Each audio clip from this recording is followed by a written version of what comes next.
Thanks for watching and liking the video. My wife said we needed to test our marriage. Those were her exact words. Not fix. Not talk. Test. I remember standing by the kitchen counter, half listening, thinking she was joking. We'd been together for 9 years. Married for 7. You don't test a marriage like a Wi-Fi signal. But she was serious. Her voice was calm, rehearsed even. She said, 1 week apart. No rules, no expectations. Just space. I didn't respond right away. I just watched her rinse her cup like it was a regular morning. Like she hadn't just thrown a grenade on everything we'd built. She looked at me, waiting for some reaction. I gave her none. That's what being a therapist does to you. Silence becomes your armor. Inside, though, I felt something shift. Not panic, not anger, just stillness.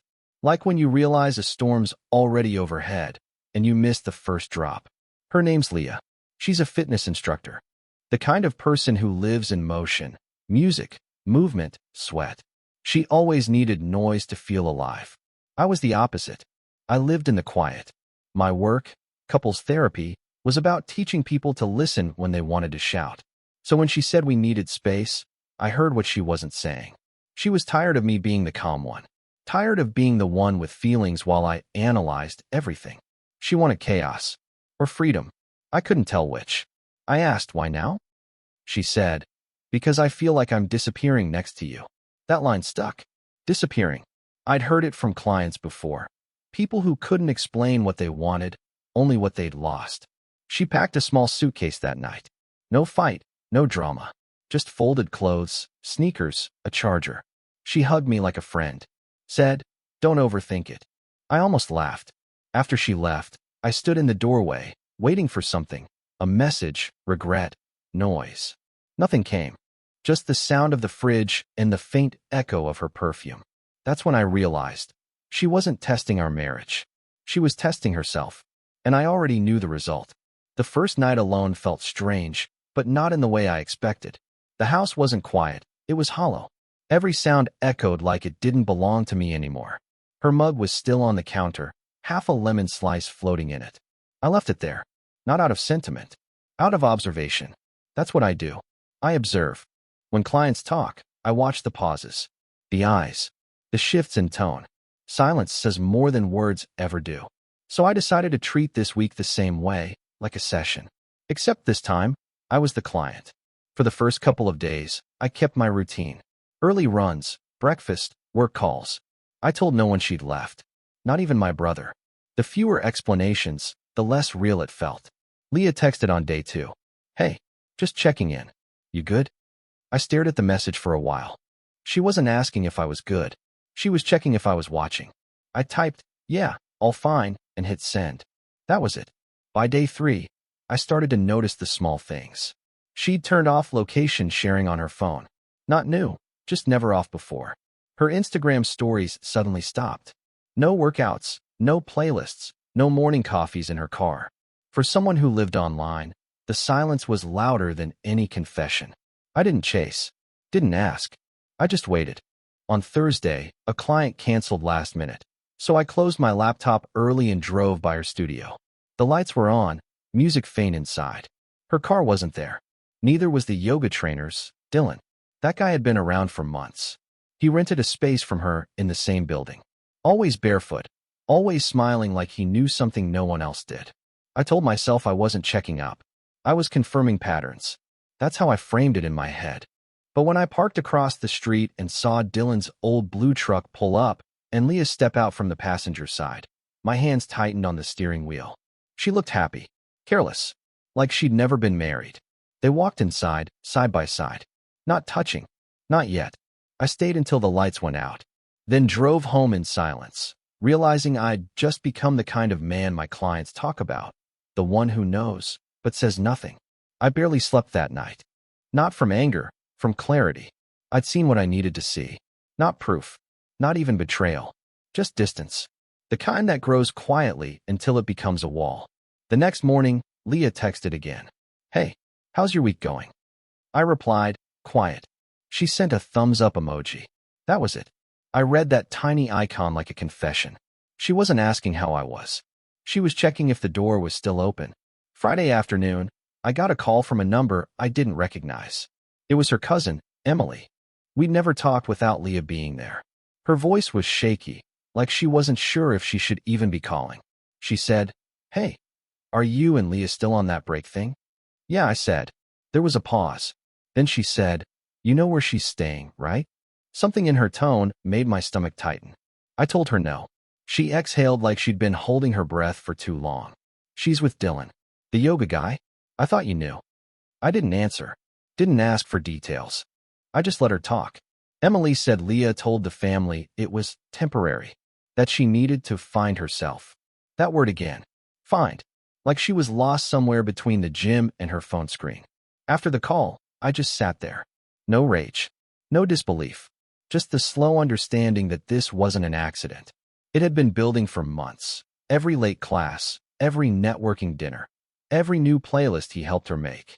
I checked my phone. Her Instagram was active again.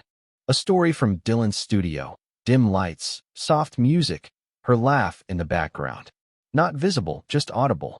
But I knew that sound. I didn't take screenshots. Didn't call her. Didn't tell anyone. Instead, I opened my calendar and marked the day she said we'd reconnect. Tuesday. 1 week. And for the first time in days, I felt something close to peace. Because now, I wasn't guessing anymore. I was watching the truth unfold. When you stop trying to save someone, you finally see who they really are. Saturday morning, I went to work like nothing had changed.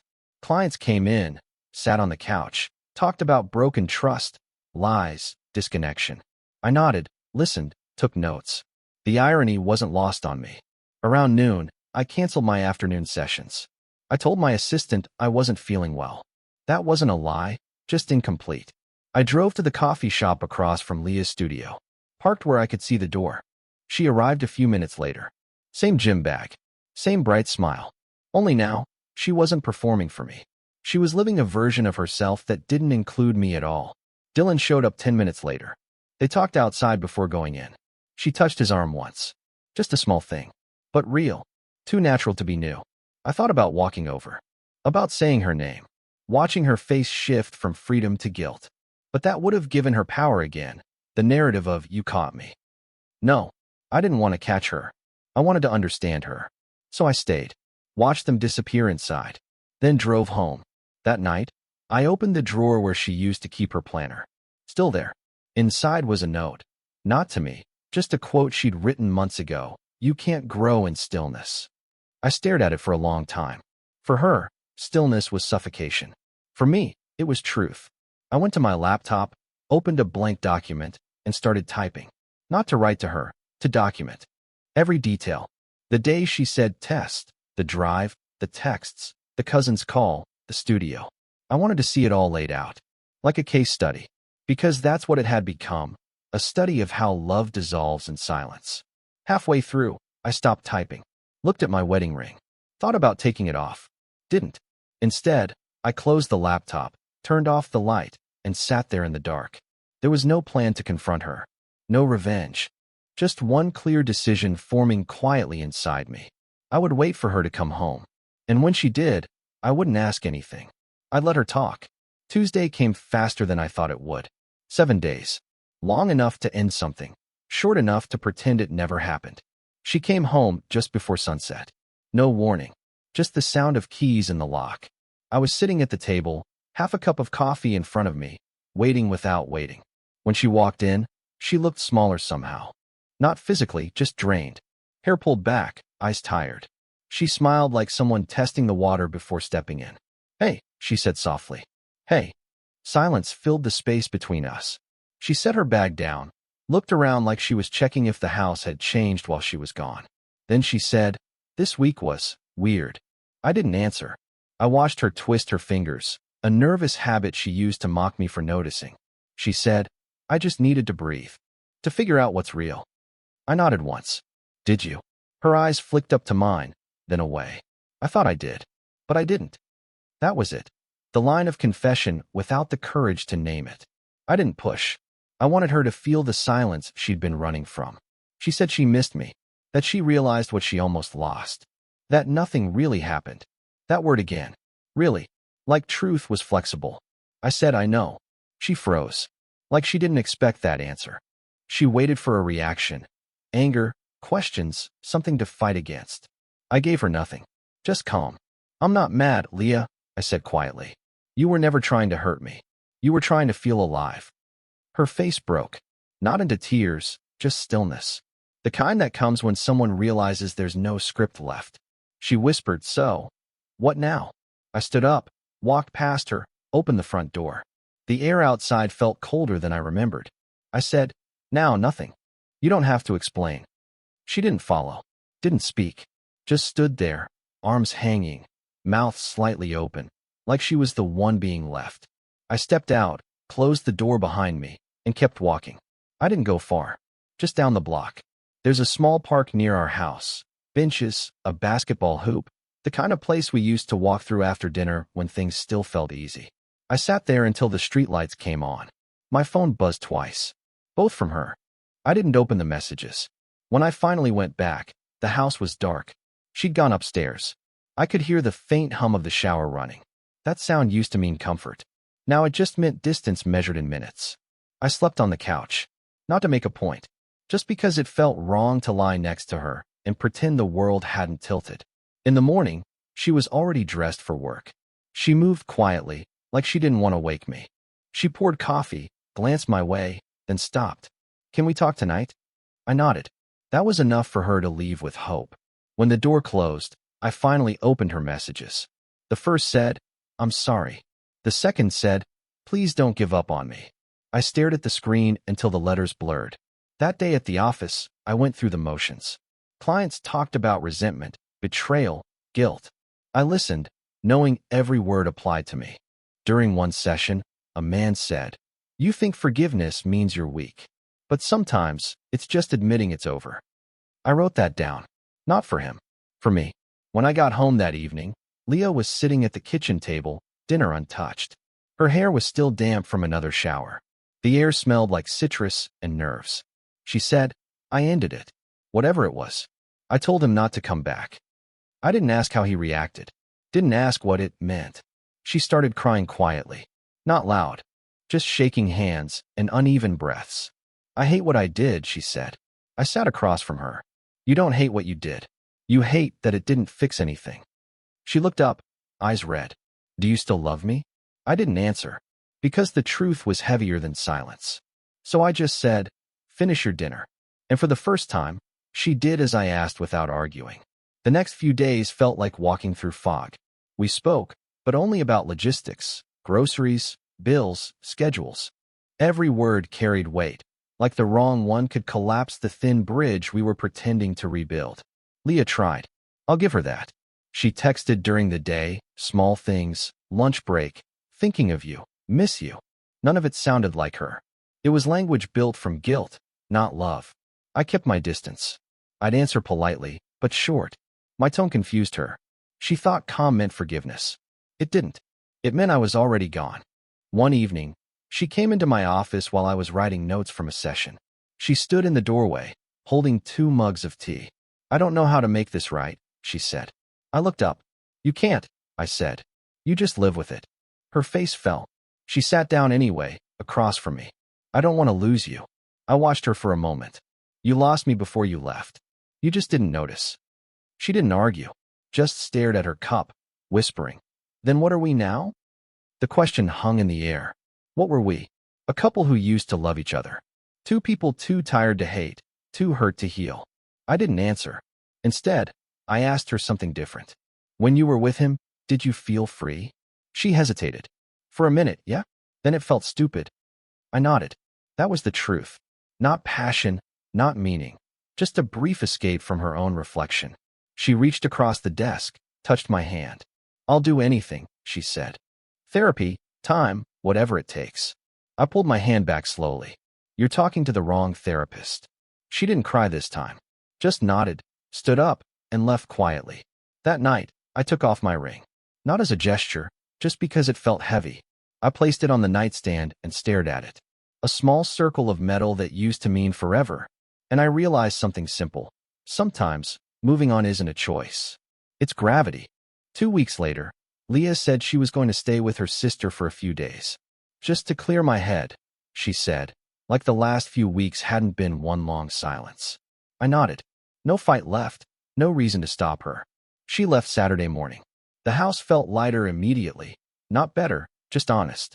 I cleaned the kitchen, changed the sheets, opened the windows. The air didn't smell like her perfume anymore. It smelled like nothing, which felt closer to peace. Sunday afternoon, I was catching up on notes for a client when my phone rang. It was Emily again, her cousin. Her voice was hesitant, almost apologetic. She said, "Hey, I'm sorry to call again, but I thought you should know." I closed my laptop. "Know what?" "She's not with her sister," Emily said quietly. "She's in Palm Springs. With him." For a second, I didn't move. I heard a sound in my chest, something between a laugh and an exhale. "You're sure?" I asked. I saw the posts before she deleted them. Same hotel, same patio, same drink. She didn't sound angry, more disappointed, like she was tired of defending someone who kept making it harder to love her. "Thank you for telling me," I said. Emily paused. "Are you okay?" "Yeah," I said. "I'm good." After we hung up, I sat there for a while. No shaking hands, no broken glass, no tears, just a strange calm. Because this time, there was nothing left to wonder about. I opened our wedding photo album, something I hadn't touched since she left the first time. We looked young, certain, two people who thought promises could stop time. I closed the book and put it in a drawer. Then I went to my office, pulled out a small box, and dropped my wedding ring inside. It made a dull sound, like something final. That night, she texted, "Miss you." I looked at the screen, watched the 3 dots appear, then vanish. I didn't reply. I turned off the phone, sat in the quiet, and waited for morning. Not for her, not for closure, just to see what silence would sound like when it finally belonged to me. Leah came back 3 days later. No warning this time either. Just the sound of her car in the driveway, then the door opening like she still lived here. I was in my office, mid-session with a client on Zoom. I saw her silhouette in the hallway, frozen, unsure if she should interrupt. When I finished the call, she was sitting on the stairs. No suitcase, just her keys in one hand and her phone in the other. "I messed up," she said quietly. I didn't answer. I just looked at her, really looked. She wasn't the same woman who'd walked out 2 weeks ago. The glow was gone, the freedom too. What was left was something closer to shame. "I thought I needed space," she said. "But all I did was get lost." Her voice cracked. "He doesn't even know me." "Not really. I kept talking about you." I leaned against the doorway, arms crossed. "You don't have to explain." She shook her head. "I do. Because I don't know who I am without this house, without you." That line hit me, not because it was touching, because it was true. She didn't know who she was. And maybe I'd spent too many years trying to be her anchor when all she wanted was to drift. She stood, walked closer, stopped a few feet away. "Can we start over?" I looked down at her hand. No ring. Then at mine, bare too. I said, "We already did. You just didn't notice it ended." She started to speak, but stopped when she saw my expression. There was no anger left to fight. No part of me that wanted to save her. She nodded slowly, tears building, but I didn't move toward her. "Not this time." She whispered, "What now?" I said, "You'll figure it out." Then I turned back into my office, sat at my desk, and opened my calendar. A new client had booked a session for tomorrow, a woman asking for help after infidelity. I accepted the appointment. On the desk, next to the laptop, lay my wedding ring. I picked it up, looked at it for a moment, then slid it into the drawer. I closed it gently. That sound, that soft click, was the only goodbye we needed. Thanks for staying till the end. What's your take on this story? Let me know in the comments. Subscribe. More true and hidden stories are coming soon.